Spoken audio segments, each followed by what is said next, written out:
This is Trip Beck, And Tyler Keto. and we are here with Larry Beck, interviewing him from Ale Beck and Sons. So, Larry, what type of business have you chosen, and why did you choose that form? Meat processing. It's a family business. Been in my family since 1947, 48. Is it LLC, partnership, sole proprietorship, It's a corporation. corporation? Has it always been a corporation? No, it started out as a partnership, and then in 1975, 76, before I was born, they incorporated it. And why did you choose that form? Well, the reason we chose that is, if you do have, there's other advantages, but the main advantage is that if something was to happen with the company and the company was to go under, then they can't go after you personally. The company stands on its own. It's like its own person. So they can't come take your house because it's not tied to the business. What are the main legal or tax advantages of your chosen form? Well, in my mind, personally, there's less tax advantages, but because I get taxed personally on my income, and then if the company makes any money, we get taxed on that on top of it. So it's, I really don't know of any tax advantages. I mean, but that's pretty much all I gotta say about that. What types of contracts are more important to your business? Customer, supplier, employment? Well, you can't do nothing without being able to sell it. But, the customers you can strive to get. The most important, in my thinking, is the contracts you have with your suppliers. Because if you have a good product and people will, and you give them something of quality consistently, people will know that and appreciate that. And they'll know what they get from you every time, even if you're not the cheapest person. Which regulatory agencies oversee your business, and what do they regulate? The USDA is here every day. They regulate, the safe handling, the practices of how we process the meat. They also spot check for employee safety for OSHA regulations. And then of course OSHA will come in every so often for a surprise visit to thoroughly check you. That's the main two that's here all the time. It's U.S. Department of Agriculture and OSHA. Have you ever failed one of those checks before? And if so, what kind of consequences come with that? Well, you don't necessarily fail one. You might have. It's kind of like somebody going into a restaurant and they don't have 100 rating. You go to a restaurant and see a 95 rating. Well, they got infractions for each one of them points.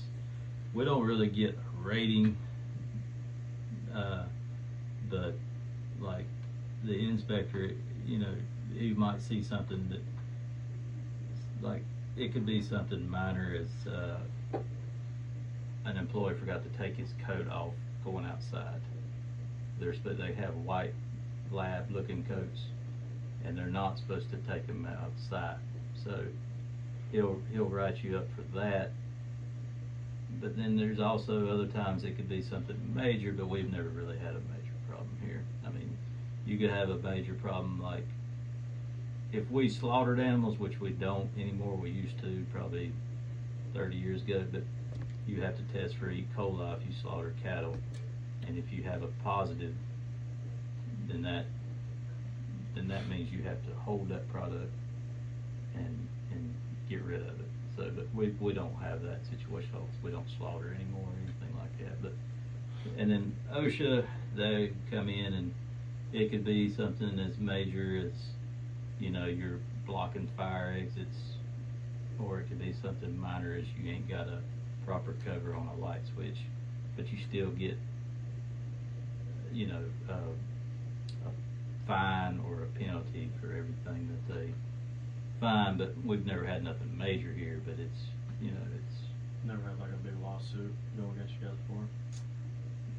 back in the 80s, when I was a kid, there was a guy that came in here and slipped and fell, but he was warned before he went into the cooler that it was slick. And my uncle's the one that told him, and the employees heard him tell him, and also the federal meat inspector heard my uncle tell him. So he did not win his case because he knew going in there. So That's the only time you've gone to court? that's the only time we've ever had to go to court. So, What types of business licenses or permits are required for your company to operate legally? I mean, in the 20-some years that I've been here, we've never had to get a business license. I know back before when I was a kid, you had to get a privilege license, but it's not you don't have to do that anymore. But as far as permits, I mean, we have a stamp on all our boxes and labels. That is our USDA stamp with our establishment number. So that's pretty much, we're the only one in the country that has that number. So, you know, that's when we send the product out and the inspector says everything's great, that means, that stamp means that we're legit. Have you ever faced issues with licensing compliance or renewal delays? No, we've never had our stamp withheld. We've never had any licenses. You know, you can get your stamp withheld if you do some bad stuff, but we've Yes, never sir. had that problem. Yes, sir. How do you select and contract with suppliers? Do you have legal agreements in place? Most of them is just a handshake deal or a trust, but I mean, we do have programs we use for pricing. The USDA, the Department of Agriculture, they put out a price list every week of what basic things should cost. And like one of my biggest beef suppliers, he takes that 5-day average every week and gives me he takes that price and adds so much a pound for trucking to get it here, and so we have an agreement like that. Pretty much everything else is, you know, I have to fill out a credit application with everybody if I want to. You know, terms in this business is usually 7 days. So I know you get your stuff from suppliers and then you'll cut it up here and give it out to customers. So something like your bigger customers that, you know, you have your handshake deal contracts with, if they don't pay you like on time or they miss a payment, how does that like affect like your company? Like, would you immediately go to court, talk to them? Cause usually what I do, like I said, the terms in the food business is usually 7 days. So your bigger companies like your Food Lines and things like that, they're going to stretch it out a little bit farther. Never had any problems with a big corporation. We've dealt with Food Line, Harris Teeter, Ingalls, Lowe's Foods, so never had a problem with any of those people. Now your independent grocery stores and your independent restaurants, yeah, we've had people that's, you know, what I do is I try to keep them on 7 days. If they don't pay me the next time I come, then I cut them off.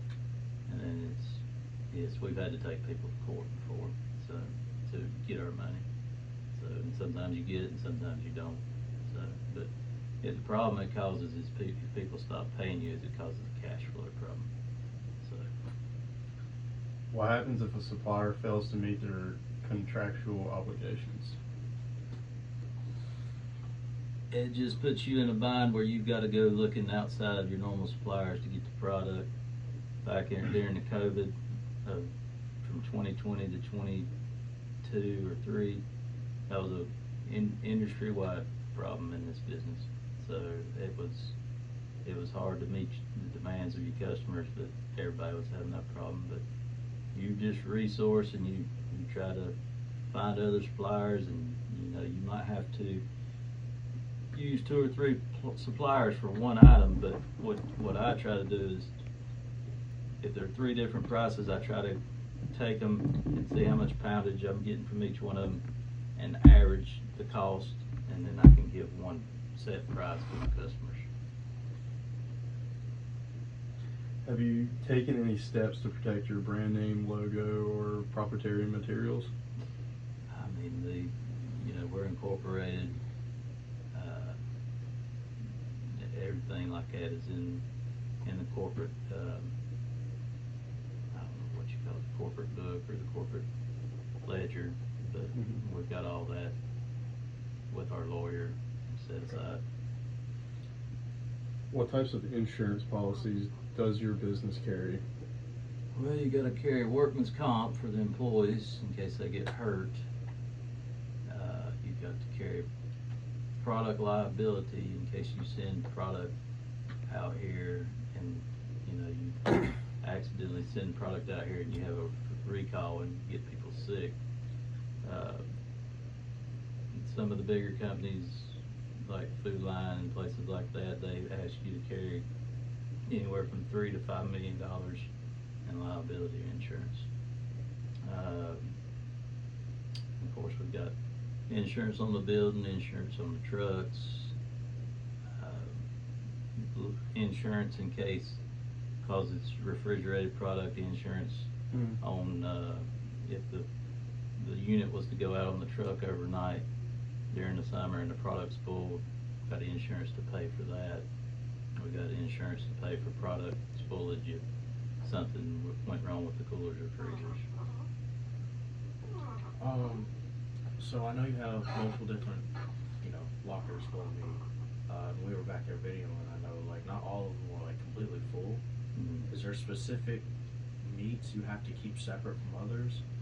No, I mean, the only thing you gotta keep separate is the frozen from the fresh, and if y'all were to come 2 days from now, the place would be full. So a lot of the stuff comes in on a Friday.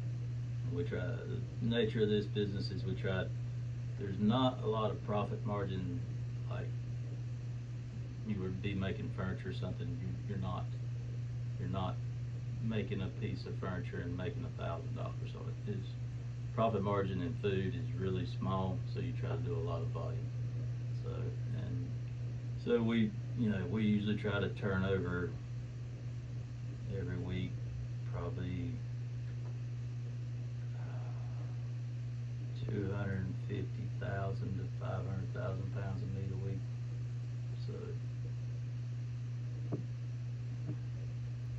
Alright, well, I think that's all we have for you today. Thank you All for right. letting us interview No, you. we did. Thank you.